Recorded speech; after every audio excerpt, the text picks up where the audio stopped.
Imagine a world where the deepest wounds do not define us, where the pain inflicted by others does not shape the entirety of our lives, but instead becomes the soil from which compassion, strength, and hope grow.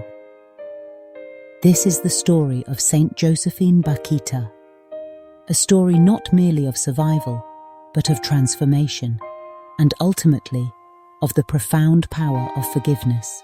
Born in the late 19th century in the small village of Olgossa, nestled in the Darfur region of Sudan, Bakhita's earliest memories were ones of innocence and laughter. She was surrounded by her loving family, playing beneath the vast African sky, her days filled with the simple joys of childhood. That tranquility, however, was shattered when she was only 7 or 8 years old. Kidnapped by slave traders, she was torn from her home, thrust into a world of unimaginable fear and brutality.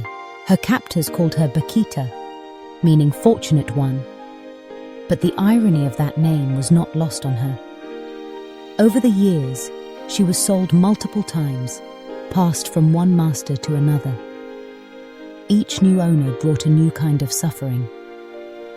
Some beat her mercilessly, others scarred her body, marking her with knives as a symbol of their ownership. The physical pain was immense, but the emotional torment, the loss of freedom, identity, and dignity, cut even deeper. Yet, in the darkest corners of her captivity, Bakhita discovered something extraordinary within herself, a resilience that refused to be extinguished. Even when her world was reduced to chains and commands, she held on to fragments of hope. She listened, she observed, and she learned. She did not let hatred consume her heart, even as she bore the scars of cruelty. Eventually, fate led her to Italy, where she served as a nanny for the family of her final owner. It was in this foreign land that her life took a remarkable turn. Here, Bakhita encountered the Canossian Sisters, a group of Catholic nuns whose kindness and compassion stood in stark contrast to the harshness she had known.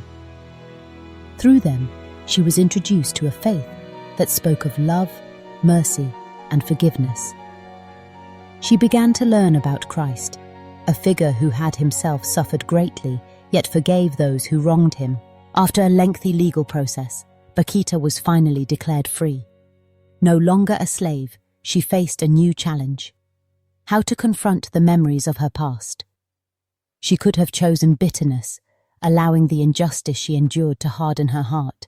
Instead, she chose a different path. She embraced forgiveness, not as an act of forgetting, but as an act of liberation.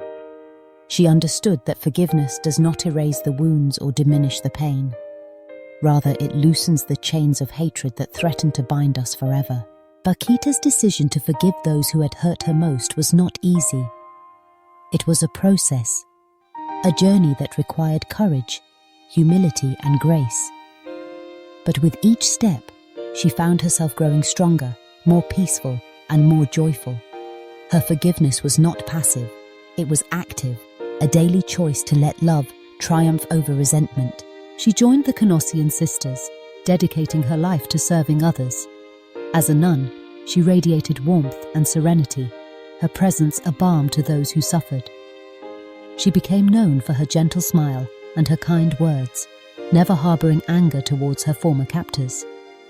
To those who asked her about her past, she responded with gratitude, saying that were it not for her experiences, she might never have encountered Christ, nor discovered the depth of his love. Bakhita's legacy is not just a testament to the horrors of slavery, but to the triumph of the human spirit. Her life challenges us to reconsider what it means to forgive. Often, forgiveness is misunderstood as condoning the wrong or as forgetting the hurt. But true forgiveness is neither. It is, instead, a conscious choice to release the burden that anger and hatred place upon us. A decision to reclaim our freedom and our peace. When you choose to forgive, you are not saying that the wound never existed or that the pain was insignificant. You are proclaiming that love is stronger than every wound, that mercy can heal even the deepest scars. Forgiveness is an act of faith. Faith that the past does not have to dictate the future, and that healing is possible, even after the most profound betrayal. Saint Josephine Bakhita's story invites us to reflect on our own lives. Who has hurt us? Who do we struggle to forgive? What chains keep us bound? Anger, resentment, regret? The journey of forgiveness may be long and arduous, but it is a journey worth taking. For in forgiveness, we find not only the possibility of reconciliation, but the promise of inner freedom. Bakhita's example reminds us that forgiveness is not weakness, but strength. It requires us to confront the reality of our pain, to name it, and to choose, despite it, a path of compassion. It calls us to rise above the instinct for revenge, and instead, to embrace the transformative power of love. Her life also speaks to the broader human experience, the wounds of injustice, the pain of betrayal, the struggle for dignity. Whether we are victims of personal slights or systemic wrongs, Bakhita's story encourages us to seek healing, to refuse to let hatred define us, and to discover, even in suffering, a capacity for joy. Today, Saint Josephine Bakhita is remembered not only as a survivor, but as a saint. Her canonization is a recognition of her extraordinary faith, her unwavering hope, and her boundless charity. She is a patron for those who have been trafficked, enslaved, or oppressed, a beacon of light in a world that still grapples with injustice. But beyond her official titles, Bakhita remains a symbol of what is possible when the human heart chooses forgiveness over vengeance, compassion over anger, and love over hate. Her story is a reminder that no matter what we have endured, we possess within ourselves the power to transform pain into peace and suffering into sanctity. So as you listen to her story, ask yourself, what would it mean to forgive the person who hurt you most? What freedom might await you on the other side of bitterness? Saint Josephine Bakhita's life is proof that forgiveness is not just a gift to those who wronged us. It is a gift we give ourselves, a key that unlocks the door to true serenity. Let her legacy inspire you. Let her courage embolden you. And let her forgiveness remind you that in the end, love is always stronger than hate, and hope is always greater than despair.